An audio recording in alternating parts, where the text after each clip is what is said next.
Hello everyone and welcome to this third update devlog video of my game jam game. Hope you're all having a good weekend. As you can see here in Stockholm, we have this amazing typical Swedish summer weather. It's just pouring outside, but I'd rather have this. I'm 30 plus, so I can actually be inside the apartment. Now this weekend I had a lot of things I wanted to look at, and most of those things were actually pretty quick. So starting with object pooling, which it's a way to have better performance in your game, pretty much. So right now I'm instantiating the pickups, right? So when you play, hold up, when you play a level, it will instance a pickup, and then when you pick that up, it will pick a new one and then instance that one, and then it keeps doing that. Now, when I looked this up, I came to the conclusion that there are two reasons why I don't need to do this. First of all, the way they've done it in Godot, and it doesn't make a huge difference unless you have a lot of the items, and that's kind of down to the second point, right? It's like I'm only instantiating one at a time, and then they're removed, and they're not queued free, they're deferred, but whatever. I'm not gonna go into detail.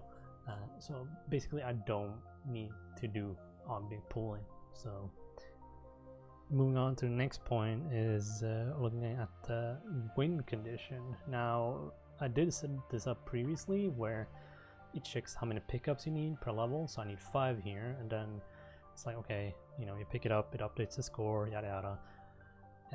So what I did was I just told it, okay, if the players reach the amount required, they win. Like, that's basically it. It's very simple, very quick to do, which is nice. It's just one of those things that, I need this, you just do it, it's quick, done, right? So after I did that, I looked at yet another thing that was pretty quick, and that is exporting a product like this to Switch. Now my goal is to put this on mobile, but I want to see can I put it on Switch, right? And when I looked it up, like if you go to project export here, you have these platforms, right? I have Windows Desktop and Android. So it's not like officially supported, and there's a reason for that. I'm not going to go into it, but you can read up on it. But they essentially told you, like, if you're a certified Nintendo developer and they give you the SDK, you can basically set up yourself in Godot. Or if you don't want to do that, you can just contact like a smaller studio that will port your project to the Switch.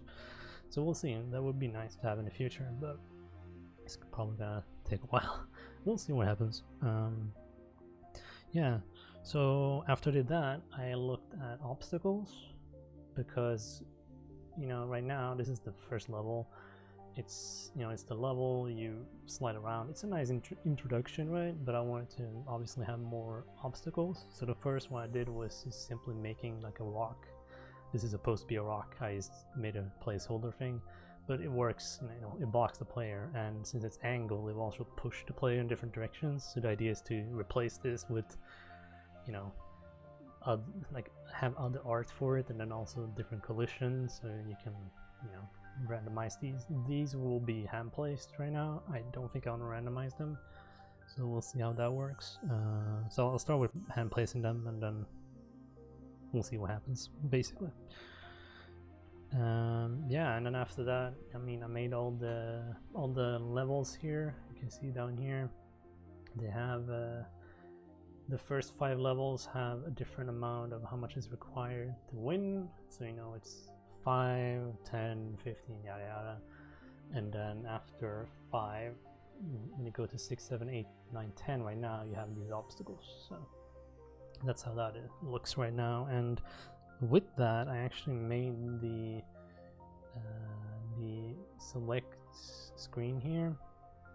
So this is just very simple level select, where you have the levels, so 1 through 5, and then 6, 10. And the idea here is to have some indicators here that indicate the difficulty and all that I don't have right now. So it's a lot of placeholder stuff.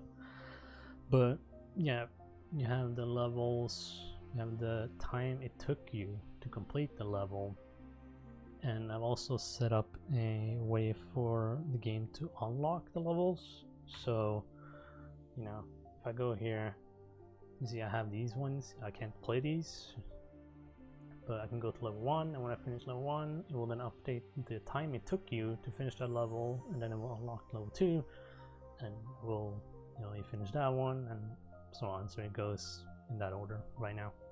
So that's the plan. So we'll see how that works.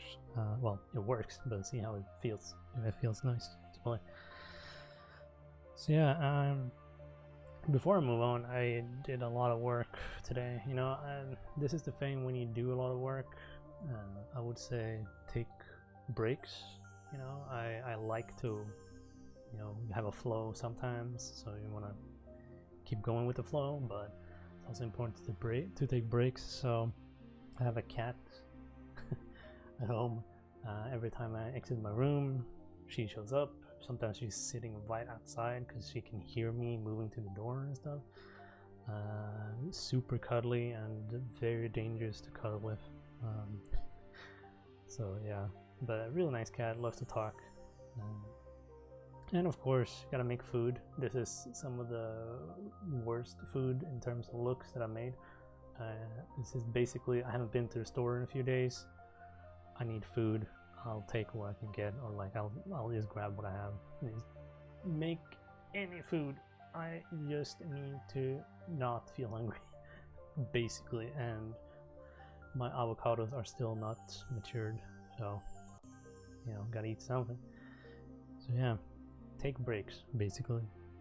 Yeah. So moving on with the project. Yeah, I know that's a thing. So after I did the level select UI, I added all these levels, unlocking them. While I did all that, I also made sure to make a save and load system. So now I can save, you know, what level the player's been, or the player has, you know, finished, and the time, right? So it will save that, and then next time you load up, it will be there. It was very simple. I'm not using the JSON thing. I'm actually saving it in a different way. So for example, I think I have it here right now. It's a dictionary, right? So it just reads the dictionary and it saves it. It writes it like that. You can do the JSON thing, but that way players can also easily check the values and shit and change it if they want. So, but this was the easy way to do it. Yeah, so that I did that kind of at the same time, and I also did some minor things with the pickups. When I just added this animation to them, so they're not completely static, and when you pick them up, there's like this particle system. So yeah, so it bounces, you pick it up as a particle system. I also have the sound effects and all that, but it's disabled right now. So yeah, I added that as well. This is a nice, yeah, some feedback is always nice. Oh, well done. Intended, right? Yeah, I think that's all of it. It feels like I didn't do a whole lot, but I did do a whole lot, surprisingly. So I would say I'm quite happy with that. I also showed a timer, right? I showed a timer when you win as well. So when you picked all of them up, you can see the time, and then you can move on to the level select again. And then the level select, you have a new level, but you can also see, you know, the time that you spent on the previous level.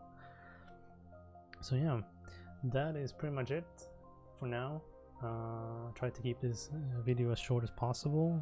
So, and I also wanted to change the editing a bit. So if you guys prefer this, then yeah, just comment, and I'll make sure to keep doing this and improving it as much as I can. And yeah, I will see you guys next time.